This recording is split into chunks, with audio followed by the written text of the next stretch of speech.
வாரத்தின் 2வது நாளிலும் தன்னுடைய ஊழியத்தை நிறைவேற்றும்படியாக தேவன் எங்களுக்கு அளித்த கிருபைக்காக என் தேவாதி தேவனை துதிக்கிறேன், ஸ்தோத்தரிக்கிறேன். இந்த வாய்ப்பை கொடுத்த சபையார் குருவானவருக்கும் நான் நன்றி சொல்லுகிறேன். 5 நிமிஷத்துல என்னுடைய சாட்சியை முடிச்சிருவேன். 2019ஆம் வருடம் நான் பட்டிப்பேம்பேட்டையில் வேலை பார்த்துட்டு இருக்கிற போது எனக்குள்ளாக ஒரு மனக்குரல் கேட்கப்பட்டே இருந்தது. அதாவது வேலை இருக்கு, விஆர்எஸ் கொடுத்துருக்கு.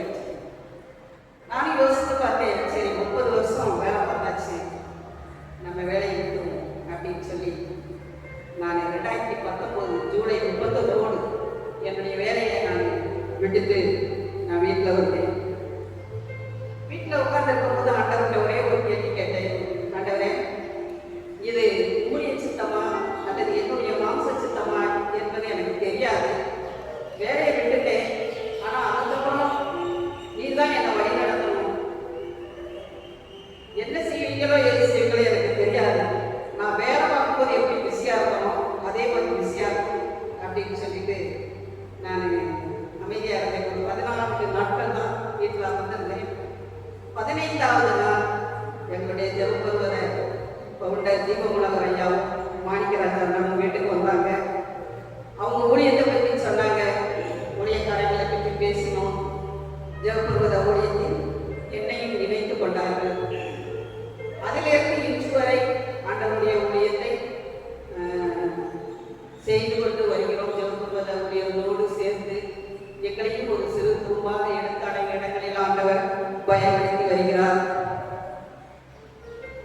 2021ஆம் ஆண்டு என் குடும்ப சூழ்நிலையின் காரணமாக குடும்பத்தில் ஏற்பட்ட ஒரு பெரிய இழப்பு நிமித்தமாக நான் ஊழியத்திலே ஒரு 8 மாத காலம் ஊழியத்துக்கு போகாமல் வீட்டோடு முடங்கி கிடந்தேன். அப்பொழுது என்னை தாங்கி பிடித்தவர்கள் என் ஜெபபருவத ஊழியர்கள். எஸ்ஆருடைய பொண்ணு மூத்த மகள் லில்லியும் தான். சிங்கப்பூர்ல இருந்தாலும் அவள் என்னோடு போன்ல எனக்கு ஆர்வம் சொல்லி எனக்கு ஆலோசனைகள் சொல்லி ஊழியத்துல தளர விடாம என்னை தூக்கி நிறுத்தினாங்க. அது மாத்திரமல்ல, டீச்சருடைய மைண்டை எப்படியாவது டைவர்ட் பண்ணணும், அவங்க ரொம்ப சொத்து போயிருக்கிறாங்க அப்படின்னு சொல்லி பிஎஸ்எஃப் பைபிள் ஸ்டடி ஃபெல்லோஷிப்ங்கிற ஒரு ஆன்லைன் பைபிள் ஸ்டடியில் என்னை சேர்த்து விட்டாங்க. ரொம்ப பிரயோஜனமான ஒரு பைபிள் ஸ்டடி. அதிலிருந்து வேதத்தில் அநேக ஆழமான சத்தியங்களை கற்றுக்கொள்ள முடிந்தது. என்னுடைய மைண்டும் டைவர்ட்டானது. ஆண்டவரோடு இணைந்து மறுபடியுமாக நான் ஊழியத்தில் இந்த ஜெபபருவத ஊழியர்களோடு சேர்ந்து மீண்டும் ஊழியத்தை செய்வதற்கு ஆண்டவர் கிருபை செய்தார். உங்கள்கிட்ட வீட்டில் இருக்கிறவங்க யாராவது இப்படி இருப்பீங்கன்னா, நான் ஊழியம் செய்யணும் அல்லது பைபிள் ஸ்டடி படிக்கணும் அப்படின்னு சொன்னால் நீங்கள் எங்களோடு தொடர்பு கொள்ளுங்க. பிஎஸ்எஃப்ல நாங்கள் சேர்த்து விட்றோம். நீங்கள் வீட்டில் இருந்து படிக்கலாம் ஆன்லைனில். அதாவது ரொம்ப கஷ்டமான காரியங்கள்லாம் இல்லை. வாரத்தில் ஒரு நாள் தான், செவ்வாய்க்கிழமை தான். செவ்வாய்க்கிழமை நீங்கள் ஒரு 10-30க்கு மேலே நீங்கள் அந்த ஆன்லைனில் அட்டன் பண்ணிங்கன்னா 11:30 வரைக்கும் நடக்கும். அதுக்கப்புறம் ஒரு கொஸ்டின் கொடுப்பாங்க. அந்த கொஸ்டினை அந்த வாரம் முழுவதும் நம்ம ப்ரிப்பேர் பண்ணி பைபிள் ஆராய்ச்சி செய்து நம்ம எழுதி அடுத்த வாரம் நம்ம அந்த பைபிள் ஸ்டடியில் நம்ம சொல்லணும். அது ரொம்ப ஈஸியான காரியம் தான், ஒன்றும் கஷ்டம் இல்லை. நம்ம பைபிளை ரொம்ப அதிகமாக அறிந்து கொள்வதற்கு இது ரொம்ப ஏதுவானது. அதை அப்படிப்பட்ட காரியங்கள்லாம் இல்லை நினச்சிட்டாங்க. எங்கள் குழுவிலையும் ஒரு 5 பேர் அதில் இணைந்து நாங்கள் படிக்கிறோம். அது மாத்திரமல்ல, இந்த ஜெபபருவத ஊழியத்தில் நீங்களும் சேரணும் அப்படின்னு சொன்னால் எங்களை தொடர்பு கொள்ளுங்க. ஏன்னா எங்களுக்கெல்லாம் வயசாயிடுச்சு. இந்த இளைய தலைமுறைகள் இதோட வந்து இணைச்சிங்கன்னா நல்லா இருக்கும். இன்னும் நாங்கள் மோட்டிவேட்டாக இருந்தவங்களை ஊழியத்தின் பாதையில் நாங்கள் வழி நடத்துவோம். அப்படிப்பட்ட கிருபையை ஆண்டவர் நமக்கு வந்து வழி நடத்துவாராக. இந்த ஊழியங்களுக்காக ஜெபித்துக் கொள்ளுங்க. எங்கள் ஊழியத்தின் பாதையிலே எங்களை முன்னேற்றி எங்களை உற்சாகப்படுத்தி வந்த லில்லிக்கு நாங்கள் நன்றி சொல்கிறோம். கிறிஸ்து நாமத்தினாலே நாங்கள் நன்றி சொல்கிறோம்.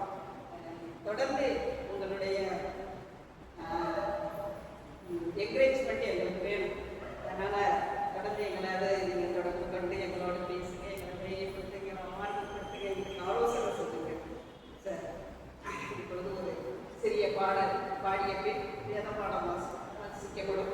அதற்கு பின்பதாக தேவ செய்தியை நாம் கேட்கலாம்.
பண்ணி